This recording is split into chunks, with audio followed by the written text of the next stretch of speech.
I ended up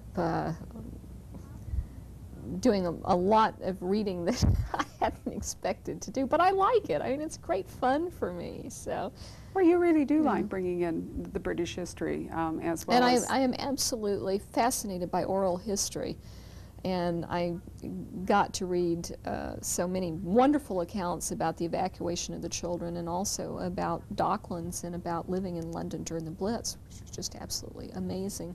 You must have had some Amazing slight stuff. trauma, too, in the sense that this is the first book you've written for a new editor, who Yes.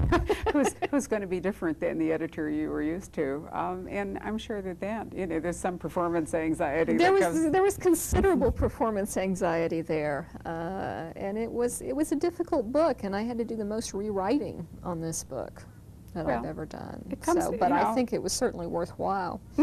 I was, to be honest with you, nervous about opening it since I was so mad That's for comforting, Barbara. Well, I had the same problem. I was so mad about Dreaming of the Bones that my question had to be, you know, what would follow it, what could follow it, and how would it work out? And I was hugely pleased, but somewhat relieved as well, you know, to find that I liked it equally well. Very challenging, very broad, you know, all those good things.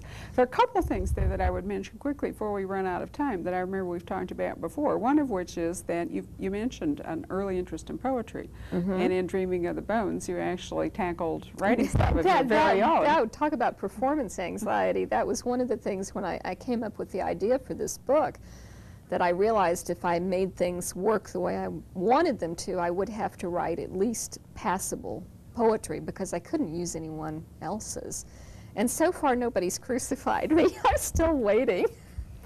I like it. You remind me of my friend Mr. Marston, who writes the Elizabethan mysteries, who actually had to write, you know, part of a Shakespearean play in one of his books. Now that I wouldn't attempt.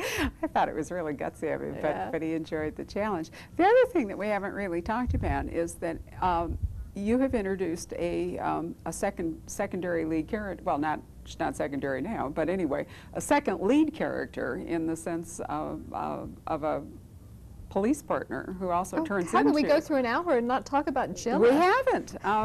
She's not only Kincaid's sergeant and therefore police support, but or partner, but she's also develops over time, and that was part of the sort of ongoing suspense of some of the books, was whether they would develop a personal relationship. And that, as I remember, kind of gets resolved in More Not You're Dead, so that when we go... Sort of. Well, sort of. We go into Dreaming of the Bones, and they have at least contemplated togetherness, but she is also a single mom. And I thought it was interesting, and again, it was an interesting insight from some students in my class whose reviews, sequential reviews, I've published on our website, and I meant to tell you that when the discussion club came together at the store to talk about Dreaming of the Bones, I was fascinated that each of them had gone to the website and downloaded all of the reviews as sort of a, you know, a basis to talk about. But a point was raised by a few of them about remembering they hadn't been reading the series about the child. Because when Vic, Kincaid's ex-wife, dies, we have this sort of orphan child. His father has run off earlier with someone else to France, and now his mother's killed, and there he is. And I said to them, and I think it's true, that when you have an overarching relationship that's going to go from book to book, that you have to do things to that relationship, and that you put something in a book that not only serves the plot of that particular book, but is also like another stone in the arch that you're building. And was that your twofold? Am I just making this up? No, or is no, that not true? at all. That's something that you constantly keep in mind. And one of the interesting things about writing this as a series is that the action in each book takes place in more or less a week. Right. They just seem to come out that way. It's not something I deliberately do, but in order to keep your pacing tight, and so that you just get these little sort of strobe segments of the continuing characters' lives. But I'm always conscious of the developments in the continuing characters' lives, relationships in that particular book, how it relates to the story in that particular book, because I always try to have some sort of commonality or theme that links the two together. and then, you know, how this will affect the storyline, the arch in future books. So I'm always thinking about that, and I don't have a master plan, though. I mean, I'm not saying, you know, 10 books from now, this is going to happen, or... Right, but if you don't build for it now, then it won't be there if you actually need it. Presumably, if you decide against it, you can just ignore it.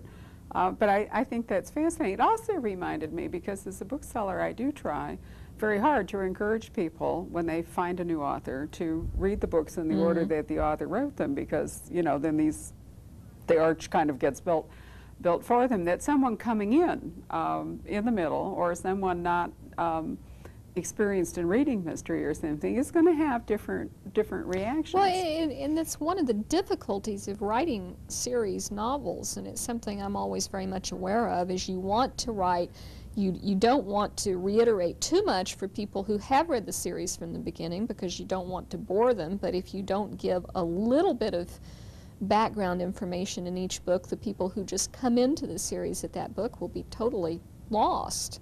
So it's a very fine balance, and I'm not sure that, you know, I always get it. Oh, no, I think you do it very well, and you also have to be extremely careful not to say too much about the previous books and spoil them for someone who hasn't come upon them.